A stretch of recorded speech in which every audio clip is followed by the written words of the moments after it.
Olá, tudo bem? Aqui é o professor Cláudio, professor do Fim do Mundo, e hoje eu estou aqui para trazer para você o nosso curso sobre LDB, em que você poderá aprender e refletir, poderá também reafirmar aqueles conhecimentos que você tem sobre LDB, tanto você que quer fazer um curso, quanto você que quer aprimorar seus conhecimentos sobre legislação educacional.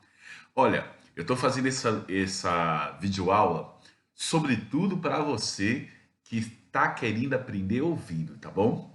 Se você puder olhar também para a tela, vai ajudar um pouquinho, porque a gente tem alguns recursos visuais na tela.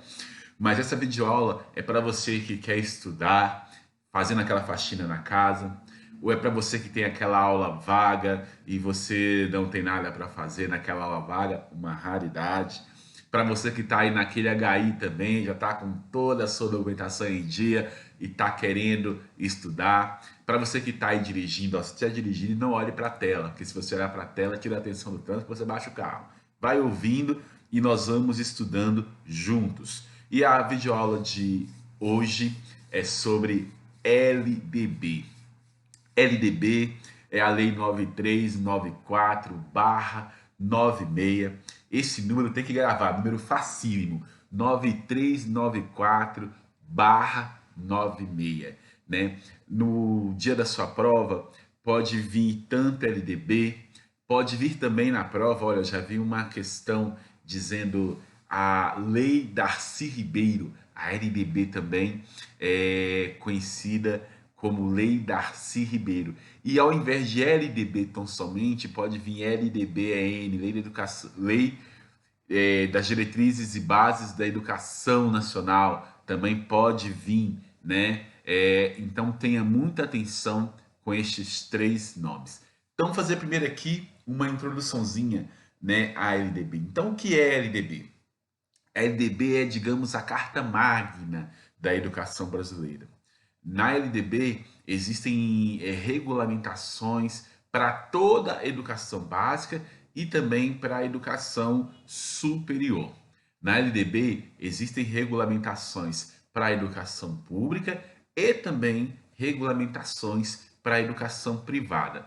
Então a LDB é esse documento que visa abranger, né, que visa legislar para toda a educação brasileira. Claro que depois nós vamos ter resoluções ou leis complementares que vão atender às demandas específicas das etapas, dos segmentos educacionais e etc. Porém, a LDB ela é o norte, ela é o principal documento que vai legislar ou regulamentar a educação brasileira.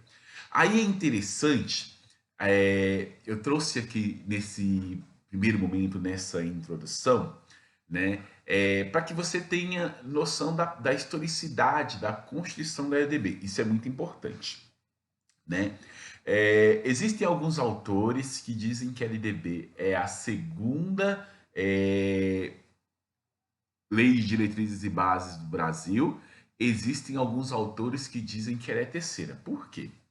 Ó, a primeira LDB que a gente tem notícia é a Lei 4.024 de 1961.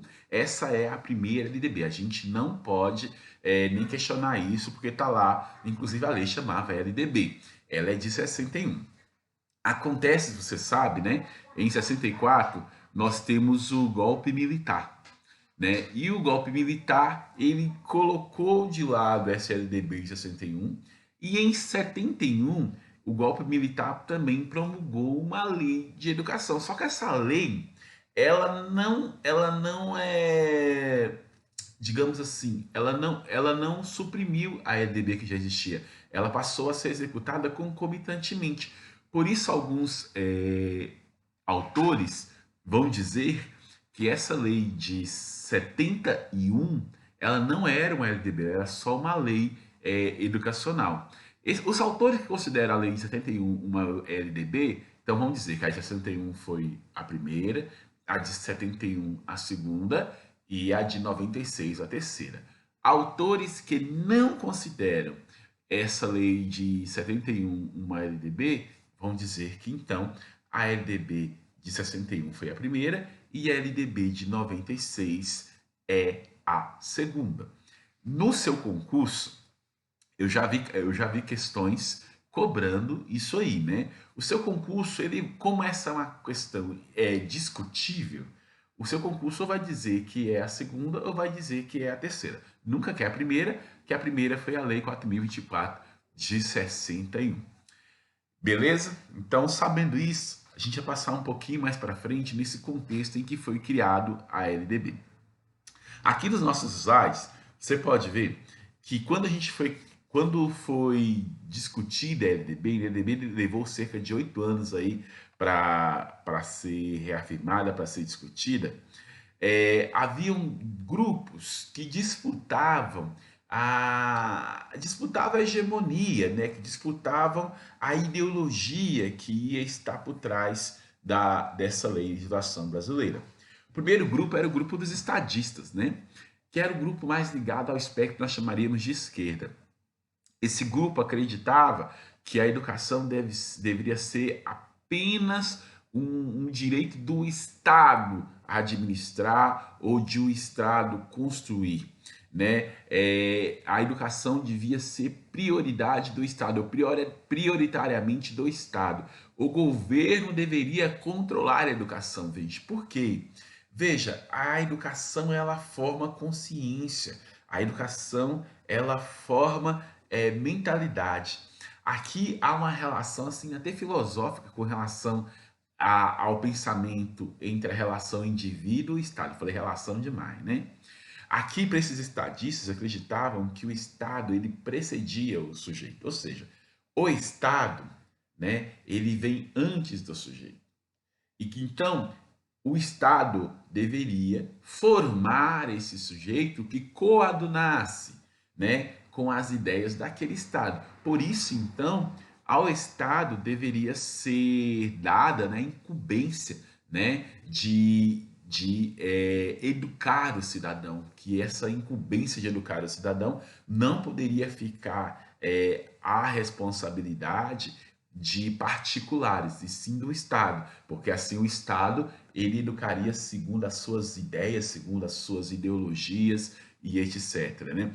Este é um grupo chamado grupo dos estadistas. Eles diziam que as escolas particulares elas deveriam apenas receber uma autorização para existir ou uma concessão, como por exemplo é a TV, né? Vocês sabem que os meios de comunicação eles pertencem ao Estado, né? A TV, a internet, o rádio, eles apenas têm concessão para funcionar, né? O outro grupo que estava aí fazendo a briga na época da LDB era um grupo dos liberalistas. Eles diziam não, né? Que o liberalismo, não estou falando esse liberalismo tupiniquim que a gente está vivendo por aí, não, né?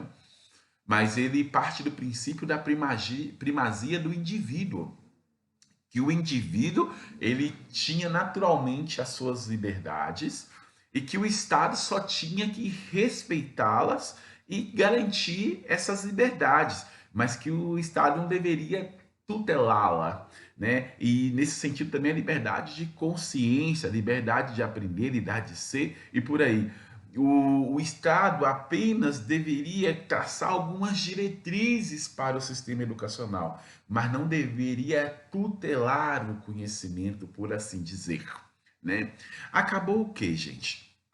Que durante esse processo dessa briga entre liberalistas e estadistas, por óbvio, né, a ideologia que prevaleceu na LDB foi a ideologia liberalista. Então, nós vamos ver ao longo do texto da LDB o reforço da relação entre educação e trabalho, da relação entre educação e sociedade, da garantia das liberdades de ser, de difundir conhecimento, de aprender e de fazer, da garantia das liberdades pedagógicas e que a gente chama em relação ao docente da liberdade de cátedra. Então, todos esses elementos que nós vemos na LDB, eles bebem na fonte de um pensamento liberalista.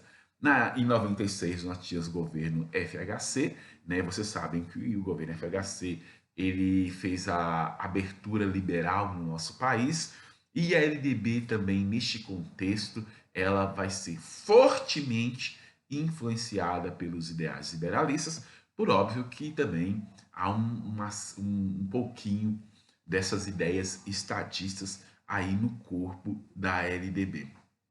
É importante a gente saber isso, é importante a gente saber isso, porque se a gente compreende que a LDB é um documento de cunho majoritariamente liberal, então quando nós formos para questões interpretativas das nossas provas, nós vamos ler a LDB com este pano de fundo do liberalismo. Então, como eu disse e já repito, né, priorizando a questão do trabalho, da relação com a sociedade, a questão dos conhecimentos que tenham significado para o cotidiano, ligado ao trabalho, da liberdade de cátedra, da liberdade pedagógica e por aí vai, né? A LDB ela vai estar muito relacionada com o ideal liberal e, sobretudo, tem um fio condutor que é trazer o educando, conduzir o educando para que esse adquira lá as suas habilidades, para que possa se inserir na sociedade e, sobretudo, na LDB você vai ver muito presente a ideia do mundo do trabalho. Ok? Então, são esses pontos que eu queria falar bem introdutoriamente para você no que se refere à LDB. Agora, o que eu gostaria de dizer para você? Aqui na LDB, nós vamos ter alguns artigos que são muito importantes. Ao longo desses vídeos nossos, nós vamos organizar o nosso pensamento, organizar a nossa aula, passando artigo por artigo da LDB. Porém, para você que está fazendo concurso, eu gostaria muito que você se atentasse, sobretudo, aos artigos 3º, ao artigo 4º, ao artigo 12º, ao artigo 21º, ao artigo 24º e ao artigo 26º da LDB. Esses são artigos muito importantes. Se você conseguir compreender esses artigos, você vai ter cerca de 90% das questões da sua prova relacionadas à LDB. Gente, são basicamente estes 6 artigos que caem nas provas para concurso para o magistério, tanto para as carreiras docente quanto para as carreiras de gestão. Ok? Então vamos lá, fazendo o nosso caminho, fazendo aí o nosso estudo dos artigos da LDB um a um, e eu vou fazer em videozinhos separados para que você possa, dia após dia, se dedicar ao seu estudo. Boa sorte no seu concurso, aquele abraço, fica com Deus, até!